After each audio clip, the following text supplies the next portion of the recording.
예, 찬양 감사드립니다. 정말 주님이 주인 되신 아름다운 교회 함께 만들어가는 우리 나원교회 교우 여러분들 모두 되시기를 소망합니다. 예, 오늘이 7월 마지막 주일입니다. 7월 한 달이 벌써 다 지나가고 있습니다. 예, 이번 달을 돌아볼 때 무엇이 가장 기억에 남습니까? 예, 개인적으로 여러 가지 기억에 남을 것들이 있겠지만 올해 토론토의 7월의 특징은 아주 무척이나 더운 날씨 기록될 것 같습니다. 이 더위 속에서 또 이렇게 마스크를 쓰고 함께 예배드리는 이 상황, 이것도 정말로 다들 기억에 남을 것 같습니다. 내년에는 이런 상황이 되지 않아야 되겠죠. 예, 꿈꿉니다. 예. 올 한 해는 어떻습니까? 2020년 참 우리 주님 세일을 행하소서라고 시작했는데 코로나 바이러스과 참고를 해서 지금 세계가 어떻게 됐다 그랬죠? 어떤 분은 이렇게 말하고 있어요. 이제 시대가 다시 바뀌었다. BC와 AC로 다시 바뀌었다. Before 코로나, After 코로나. 그렇죠? 그래가지고 이제는 그 감염 위협 속에서 컨택트의 시대, 서로 만나서 포옹하고 손잡고 악수하고 대화하고 이런 시대가 아니고 언택트의 시대가 되고 있다 그럽니다. 예. 그런 것들을 이제 좀 꺼려하는 시대가 됐다는 것이죠. 이런 시대 속에 살게 된 것, 이런 시대가 열린 것도 아마 올 한 해를 돌아보면 기억에 남을 것 같습니다. 이렇게 여러 가지 지나간 시간들, 우리 개인적으로, 사회적으로 돌아보면 기억할 것들이 참 많이 있습니다. 또 이제 캐나다에 살고 있는 우리 교우들은 다 이민의 삶을 살고 있기 때문에 캐나다에 오기 전과 온 후에 삶도 또 참 차이가 많이 있고, 캐나다에 온 후의 삶도 돌아볼 때 참 여러 가지 우여곡절, 파란만장, 그 속에서도 하나님의 은혜와 감사를 찾는 일들이 많을 겁니다. 그렇다면 우리 그리스도인들이 우리 인생을 돌아볼 때 어느 순간이 가장 분기점이 되는 때, 어느 순간이 가장 그 터닝 포인트가 될까요? 아까 before 코로나, after 코로나를 했는데 이것도 BC와 AC로 구분이 됩니다. before 크리스찬, after 크리스찬. 예, 크리스찬이 되기 전과 크리스찬이 된 이후, 이것이 바로 구분된다고 말씀드릴 수가 있는 것이죠. 이 하나님을 알게 되면서 이전까지 인생과 지금의 인생과는 또 앞으로 인생을 보는 눈이 완전히 달라지게 된다. 이것이 우리 인생에서 그리스도인이 됨으로써 받는 가장 큰 변화라고 얘기할 수가 있습니다. 오늘 본문이 담긴 시편 105편은 이스라엘 민족의 역사를 내용으로 하는 것입니다. 전체 다 읽어보면 이스라엘 민족의 역사를 쭉 다 이야기하고 있어요. 바로 하나님과의 관계 속에서 이스라엘 민족의 과거를 바라보면서 하나님께 감사하고 찬송하는 그 시가 바로 시편 105편입니다. 어느 민족이나 개인이나 다 과거에 여러 가지 일들이 있습니다. 복잡한 일들, 여러 가지 일들이 다 많이 있습니다. 하지만 이런 과거의 일들 모두를 역사라고 하진 않죠. 역사는 아주 유명한 말이 있죠. 과거와 현재의 대화다. 이런 말처럼 바로 지난 세월의 일들을 기록하거나 기억하여서 남겨놓고, 또한 그리고 과거로부터 이어지고 전해오는 그 기록과 기억을 현실에서 교훈을 얻으면서 또한 미래에 대한 비전을 품어나갈 때, 그것이 바로 역사라고 할 수 있는 것이죠. 과거의 여러 가지 일들 중에 하나가 아니라 바로 역사라고 할 수 있는 것입니다. 우리가 그리스도인이 됨으로써 우리 인생을 바로 하나님과 관계 속에서 새롭게 조명하고 성찰하게 되고 교훈을 얻고 미래의 부전을 품게 되는 그 축복을 받게 된 것, 이것이 그리스도인으로서 갖고 있는 역사의식이라고 할 수가 있습니다.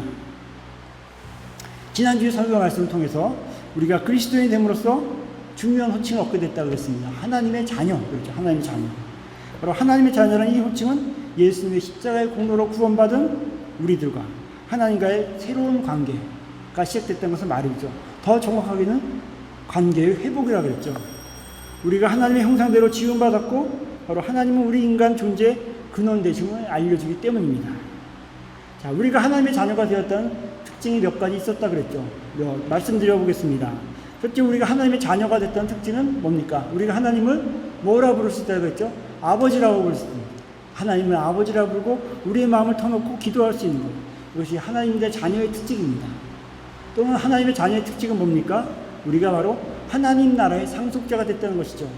바로 하나님 나라의 상속자가 되어서 죄로부터 멀어진 의로움의 세계, 또한 몸과 마음의 참된 평화를 얻고 진정한 기쁨의 삶을 누리게 되는 그것이 바로 우리가 하나님의 상속자가 된 축복이라고 말씀드렸습니다. 또 하나의 축복은 바로 예수 그리스도와 함께 우리가 동고동락하게 된다는 것이죠. 함께 고통당하고 함께 즐거워할 수 있다는 것입니다. 그리고 어떤 의미에서 함께하는 이 고난은 영원한 것이 아니라 했죠. 잠시 동안입니다. 그래서 이렇게 말했죠. 생각건대 현재의 고난은 장차 우리에게 나타날 영광과 비교할 수 없거든. 장차 우리에게 오실 하나님의 영광과 비교할 수 없기 때문에 우리의 현재의 고난을 그리스도와 함께 참고 나가면서 복음대로 살아갈 수 있다는 것입니다.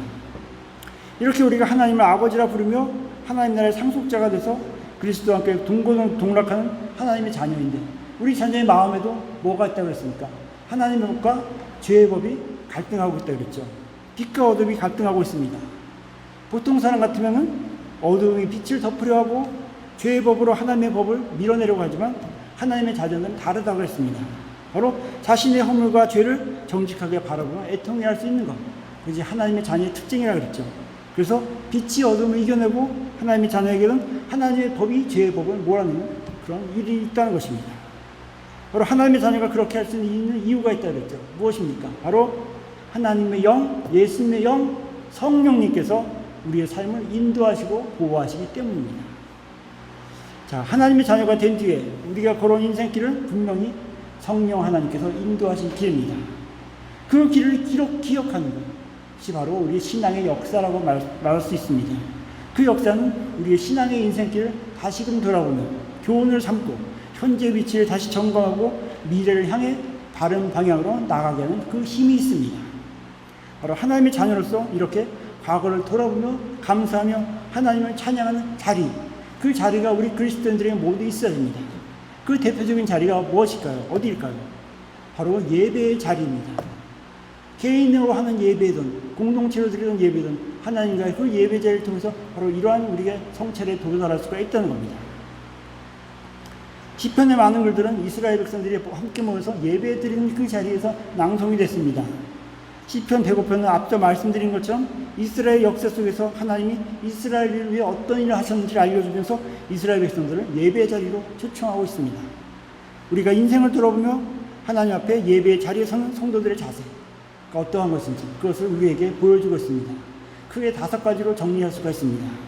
먼저 첫째는 감사하라는 것입니다. 1절에 여호와께 감사하고 그의 이름을 불러 아뢰라 했습니다. 사람들의 감사는 보통 자기 자신의 이해관계를 중심으로 하죠. 내게 얼마나 유익이 되었는가, 내게 얼마나 즐거움이 되었는가에 따라서 감사의 높낮이가 달라집니다. 그런데 우리 그리스도인들의 감사는 그것이 아니죠. 바로 하나님의 헤아릴 수 없는 은혜를 받았음을 믿고 바로 하나님을 향해서 드리는 감사입니다. 감사의 대상은 누굽니까? 그러므로 온전히 하나님이 됩니다. 그것이 예배에서 드리는 우리의 감사입니다. 우리에게 있는 모든 것은 하나님께로부터 왔고 모든 것이 하나님의 은혜의 결과임을 고백하는 것입니다. 바로 하나님의 은혜로 우리에게 주어진 것을 우리가 믿기 때문에 바로 우리가 감사의 고백을 할 수 있는 것이죠. 근데 중요한 점이 있습니다. 하나님이 과거에 우리에게 주신 그 은혜에 감사할 때 바로 우리가 이제 다가오는 새로운 시간을 무엇으로 맞이할 수 있습니까? 바로 감사로 맞이할 수 있다는 것입니다. 과거에 감사한 사람이 현재도 감사할 수 있고 다가오는 미래의 시간도 우리가 감사로 맞이할 수 있다는 것입니다. 왜냐? 바로 하나님은 우리보다 앞서 행하시는 분이시고 우리가 가야 할 길을 인도하시고 준비하고 계시기 때문입니다. 바로 우리 삶에 임하였고 앞으로도 임할 하나님의 은혜를 믿으며 늘 감사하는 성도가 되기 바랍니다. 두 번째는 찬양을 하는 것입니다. 2절에 그에게 노래하며 그를 찬양하며. 자, 우리 찬양한 대상은 물론 다 하나님이겠죠. 하나님입니다. 찬양은 무엇입니까? 내 감정에 겨워 내 기분에 겨워서 부르는 노래가 아니죠. 바로 감사를 표현하는 방법으로 찬양한 것입니다. 우리 예배 때 찬양이 더 그렇죠. 바로 내가 부르고 싶은 찬양을 부르는 것이 아니죠. 바로 하나님께 드리고 싶은 그 찬양을 부르는 것. 그것이 바로 찬양하라는 뜻입니다. 하나님이 세상을 만드실 때 세상을 정막강산으로 만들지 않으셨죠. 예, 모든 만물이 바로 하나님을 찬양하도록 지으셨습니다. 그래서 새도 노래하죠. 계곡에 흐르는 물들도 졸졸졸 가며 노래합니다. 우리가 주일에 모여서 우리를 구원해 주신 하나님을 찬양하며 우리에게 베풀어 주신 놀라운 일들을 고백하며 찬양합니다. 바로 하나님 우리에게 행하신 그 놀라운 일들을 늘 찬양하는 성도가 되기를 바랍니다.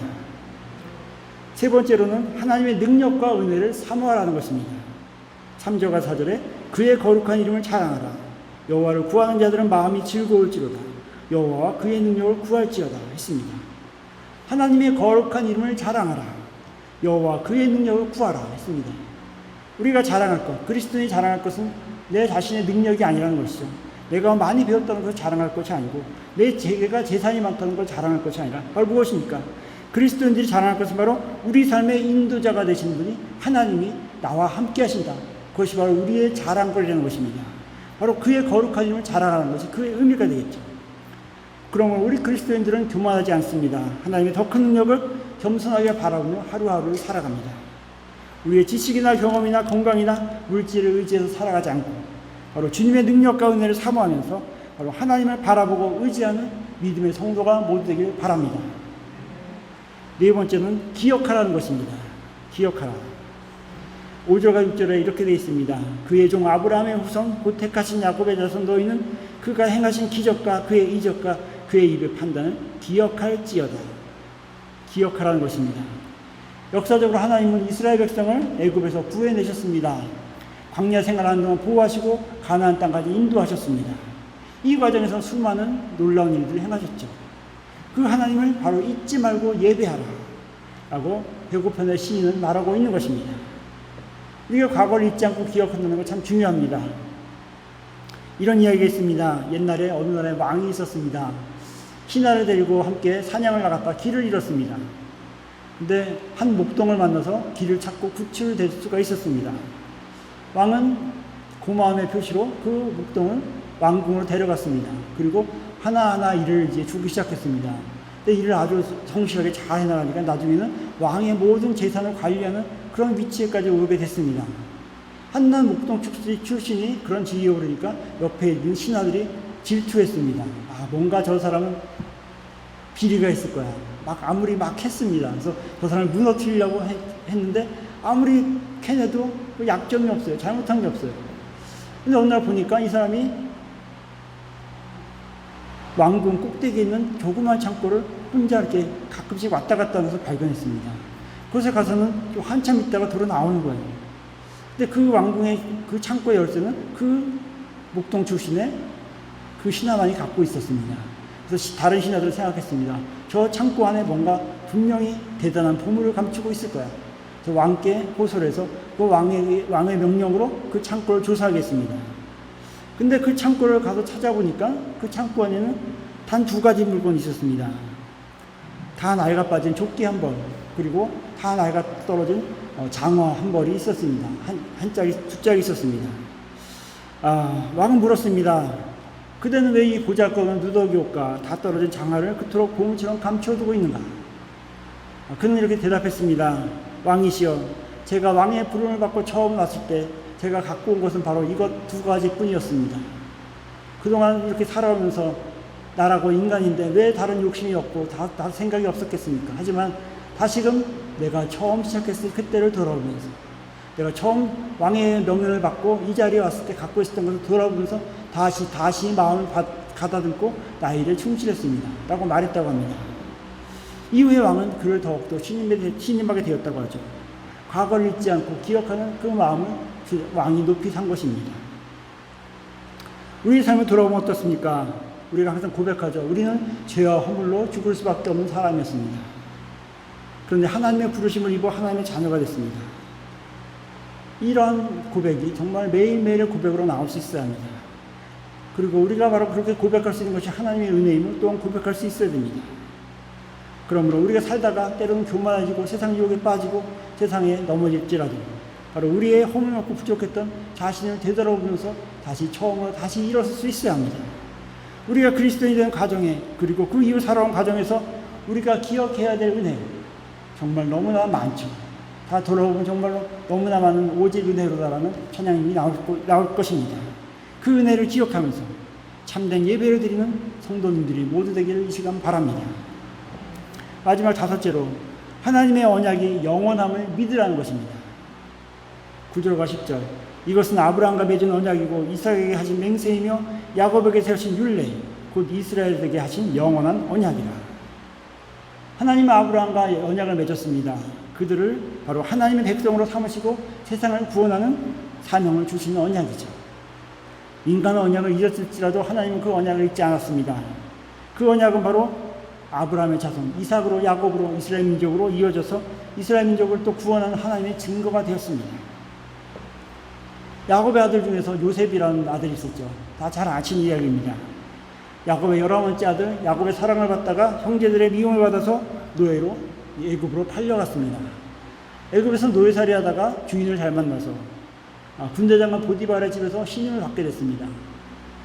그러나 그것도 잠시고 보디발의 아내의 유혹을 뿌리치다가 오히려 모함을 받아서 감옥에 가게 됐죠. 감옥에 이제 노예에서 죄수가 된 것입니다. 그런데 그 감옥에서 어땠습니까? 또 성실하게 했으니까 그 간수장의 눈에 잘 띄어가지고 또 그래도 나름대로 인정을 받았습니다. 그리고 꿈의 해몽을 해줘가지고 술 맡은 관원장이 이 추록될 것을 알려주죠. 그러면서 이렇게 부탁하죠. 나를 잊지 마세요. 나를 기억해 주세요. 바로 나가자마자 자기를 구원해 주시라고 생각했을지도 모릅니다. 하지만 그 술 맡은 관원장 어땠습니까? 자기가 추록하자마자 그 일을 까맣게 잊어버렸습니다.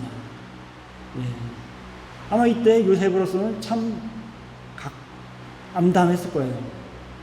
아마 여기 감옥의 밑법까지 내려와서 이제 다시 일어날 수 있는 기회라고 생각했는데 그러지 못했으니 얼마나 참 비참했겠습니까? 그런데 오늘 10편 배고픈 말씀에서 그때의 상황을 이렇게 말하고 있습니다. 배고픈 19절과 18절에 이렇게 되어 있습니다. 그 발이 착고에 상하여 그 몸이 쇠사슬에 매였으나 여호와의 말씀이 저를 단련하였도다. 여호와의 말씀이 저를 단련하였도다. 바로 그 시기에 여호와의 말씀이 요셉을 단련했다는 것입니다. 가장 어려운 순간에도 하나님은 말씀으로 요셉과 교제하시며 그를 강하게 하셨습니다. 이 시기를 통해서 하나님의 언약의 영원함에 대한 요셉의 믿음이 더 굳건해졌을 것입니다. 이렇게 단련하신 이유가 뭘까요? 바로 하나님께서 그 요셉을 통해서 이루시고자 하는 계획이 있으셨다는 겁니다. 우리 성경을 읽어보면 그 이유를 알죠. 그 이후에 어떻게 됩니까? 요셉이 총리가 된 후에 그의 가족을 기근에서부터 구하기 위해서 애굽으로 데려오죠. 이것은 무엇입니까?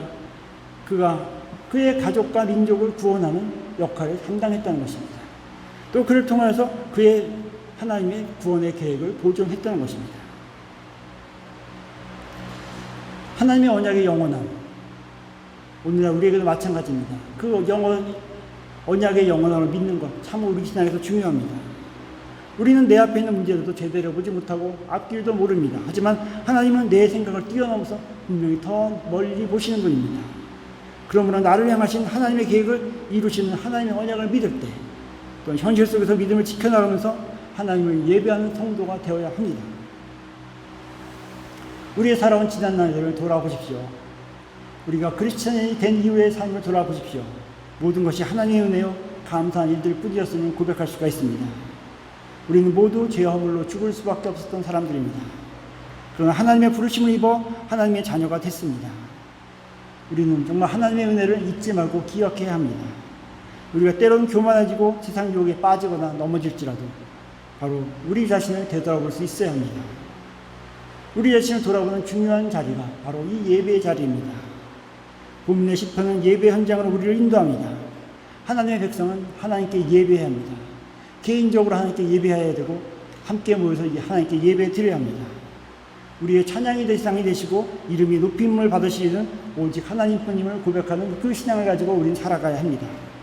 바로 하나님만을 우리가 한 마음으로 찬양한다면 우리 개인의 삶과 공동체 안에서 갈등과 혼란이 자리 잡을 수가 없을 것입니다. 굳건한 믿음으로 세상을 살아갈 수가 있을 것입니다. 성도와 교회 공동체는 무엇으로 살아갑니까? 예배함으로써 살아갑니다. 예배를 통해서 하나님께 감사하고 예배를 통해 하나님을 찬양하고 예배를 통해 하나님의 능력을 구하고 예배를 통해 하나님을 기억하고 예배를 통해 하나님의 영원한 약속을 믿어야 합니다. 하나님은 우리를 구원하시려고 당신의 독생자 예수 그리스도를 우리에게 내어주신 긍휼한 분입니다. 우리로 하여금 생명의 길로 가게 하는 그 은혜를 주셨습니다. 사람들은 그러나 어리석습니다. 어리석게도 섭섭한 마음을 오래 기억하지만 은혜는 쉽게 잊어버립니다. 그러나 우리 하나님의 자녀들은 그 은혜를 잊지 않고 기억하며 감사하며 찬송하는 인생을 살아야 합니다. 하나님의 자녀됨으로 주님의 인생길을 인도하는 축복을 누리면서 우리 인생을 돌아보며 감사와 찬양과 은혜가 넘치는 예배를 드리면서 또한 주님이 예배한 새로운 미래로 힘차게 나가는 우리 교우들이 모두 되시기를 주님의 이름으로 축원합니다. 기도드리겠습니다. 하나님 아버지, 거룩한 주일을 맞아 이렇게 주님 앞에 나와 예배하게 함을 감사드립니다. 우리들이 주님께 감사하고 주님을 찬양하며 주님의 능력을 구하며 주님의 은혜를 기억하며 주님의 영원한 약속을 믿으며 신실한 예배를 드립니다. 우리를 향한 주님의 뜻을 이루고 주님의 축복 속에 이 땅을 살아가는 성도들이 모두 되게 하여 주시옵소서. 예수님의 이름으로 기도드립니다. 아멘. 다 같이 찬송가 370장 1절과 4절 찬양하겠습니다. 1절과 4절입니다.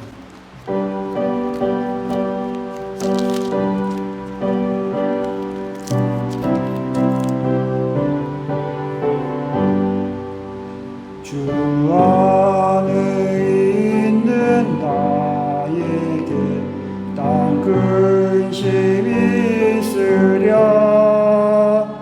십자가 밑에 나가 내 짐을 풀었네.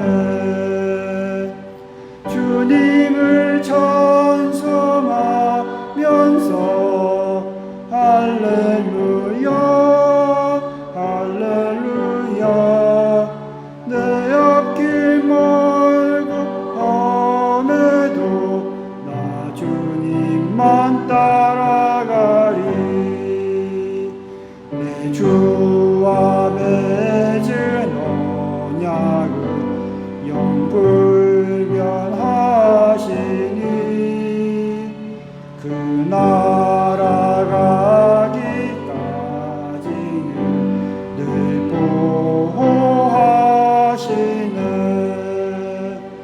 주님을 찬송하면서 할렐루야 할렐루야 내 앞길 멀고 험해도 나 주님만 따라가리. 다 같이 일어나십시오. 부모 기도드리겠습니다. 사랑과 은혜가 풍성하신 하나님, 우리를 구원하사 하나님의 자녀 삼아주시고 우리의 기도를 늘 귀 기울여 들으시면 감사드립니다.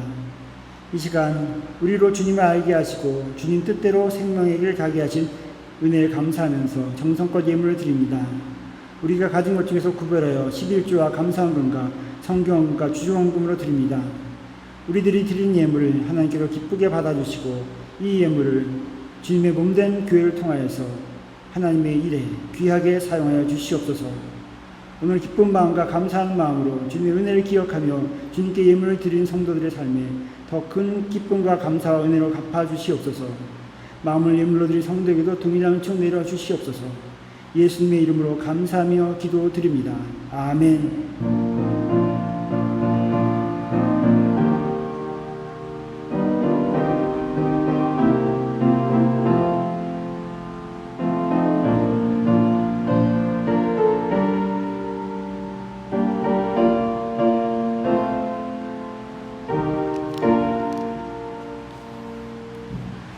다 같이 오직 믿음으로 1절 함께 찬양하겠습니다.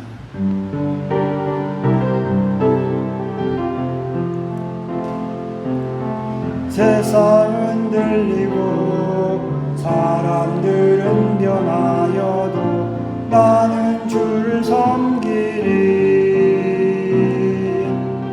주님의 사랑은 영원히 변하지 않네. 나는 주를 신뢰해. 오직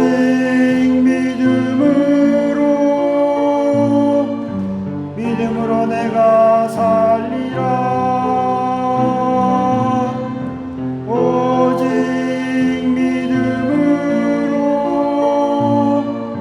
믿음으로 내가 살리라.